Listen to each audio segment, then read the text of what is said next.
बुधनागरा एक शांत गांव है जो हरे भरे खेतों के बीच बसा हुआ है और झूलते पेड़ों के बीच, जहां हर कोई एक दूसरे की कहानी जानता है। यहां जीवन सीजन्स के जेंटल पेस पर चलता है। लोग अपने खेतों में काम करते हैं, बच्चे धूल भरी गलियों में खेलते हैं और शामें वास्ट स्टैडी स्काई के नीचे चारपाइयों पर कहानियां सुनाने के लिए होती हैं। लेकिन 9 साल पहले यह पीसफुल रिदम टूट गया। कैलाश नाम का एक नौजवान था जो अपनी जेंटल स्माइल और मेहनती स्वभाव के लिए जाना जाता था। एक दिन अचानक वह गायब हो गया।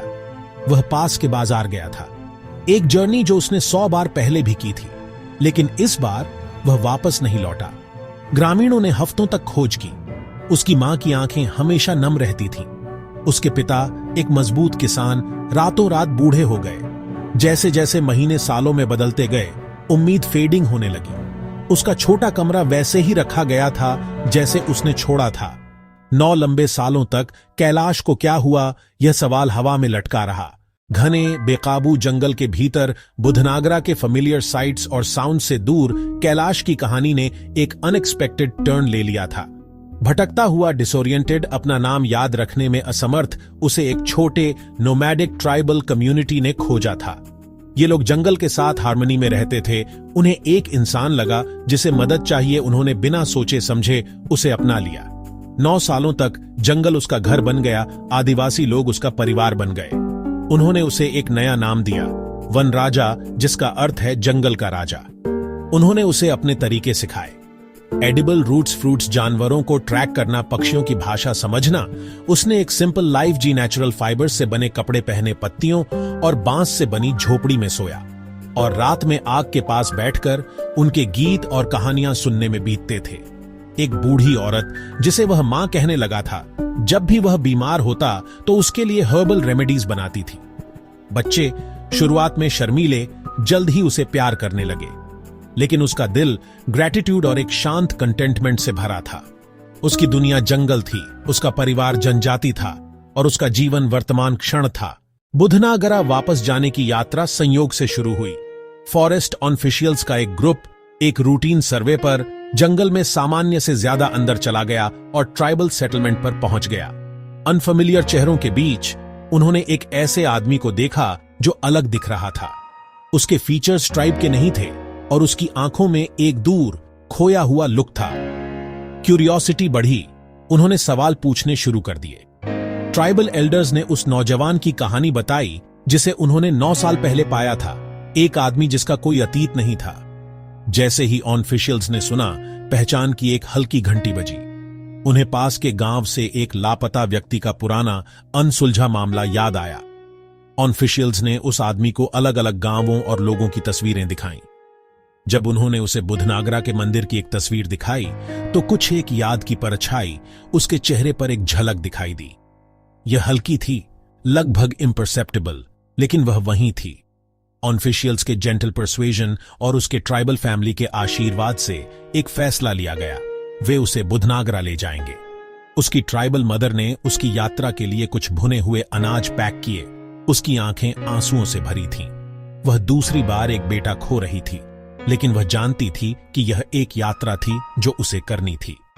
वापसी की यात्रा कैलाश के लिए कंफ्यूजिंग भावनाओं का एक व्हर्लविंड थी। जैसे ही जीप घने जंगल से निकलकर पक्की सड़क पर आई, दुनिया बदल गई। वाहनों का शोर, ईंट के घरों का नजारा, वह चुपचाप बैठा रहा, अपनी जंगल परिवार द्वारा दिए गए भोजन के छोटे से बंडल को पकड़े हुए।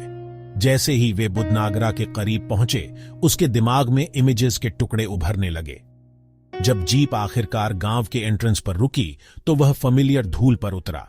कैलाश के लौटने की खबर बुधनागरा में आग की तरह फैल गई। पहले तो अविश्वास था। बच्चे घर घर दौड़कर चिल्ला रहे थे, कैलाश वापस आ गया। बुजुर्गों ने सिर हिलाया, यह सोचकर कि यह सिर्फ एक क्रूअल रूमर या शायद एक चाइल्डिश प्रैंक था। ग्रामीण धीरे धीरे अपने घरों से बाहर निकलने लगे। उनके चेहरे क्यूरियोसिटी, स्केप्टिसिज्म, फ्रैजिल, बर्जनिंग होप। वे गांव के चौक में इकट्ठा हुए। हर कोई इंतजार कर रहा था। जब कैलाश, अब एक दाढ़ी वाला आदमी, को चौक में लाया गया, उसके लंबे बाल और जंगल का शांत स्वभाव, तो भीड़ में खामोशी छा गई। उसके अपने माता पिता शोर सुनकर अपने घर से बाहर भागे। उसकी मां ने उसे दूर से देखा और मां का इंस्टिंक्ट, समय और याददाश्त से भी मजबूत एक शक्ति, बस हावी हो गई। उसने एक ऐसी चीख निकाली जो एंग्विश और जॉय का मिश्रण थी और भीड़ को धकेलते हुए उसकी ओर भागी।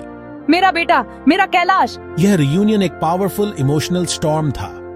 उसकी मां उससे चिपकी रही, उसके आंसू उसकी शर्ट को भिगो रहे थे। उसके पिता भी आगे बढ़े और अपने लंबे समय से खोए हुए बेटे को अपनी बाहों में भर लिया। बुधनागरा का खोया हुआ बेटा लौट आया था और पूरे गांव ने उसके होमकमिंग की गर्माहट महसूस की।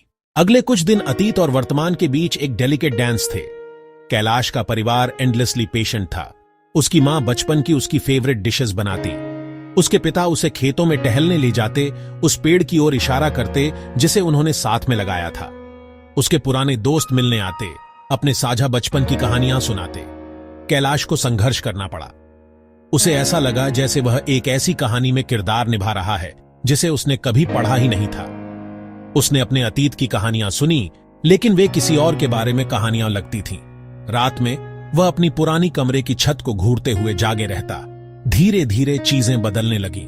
रेडियो पर एक खास गाना, उसकी मां द्वारा बनाई गई आम के अचार का स्वाद, बच्चों को एक खेल खेलते हुए देखना, ये छोटे ट्रिगर्स उसके दिमाग में दरवाजे खोलने लगे। बुधनागरा के समुदाय ने उसके ठीक होने में एक महत्वपूर्ण भूमिका निभाई। उन्होंने उसके साथ एक आउटकास्ट जैसा व्यवहार नहीं किया, बल्कि उसे अपने ही एक सदस्य के रूप में माना। उसकी कहानी मानव आत्मा के रेजिलियंस और कम्युनिटी की हीलिंग पावर का प्रमाण है। कैलाश की पूरी तरह से ठीक होने की यात्रा लंबी होगी, लेकिन वह अब इसे अकेले नहीं चल रहा है। वह घर पर है,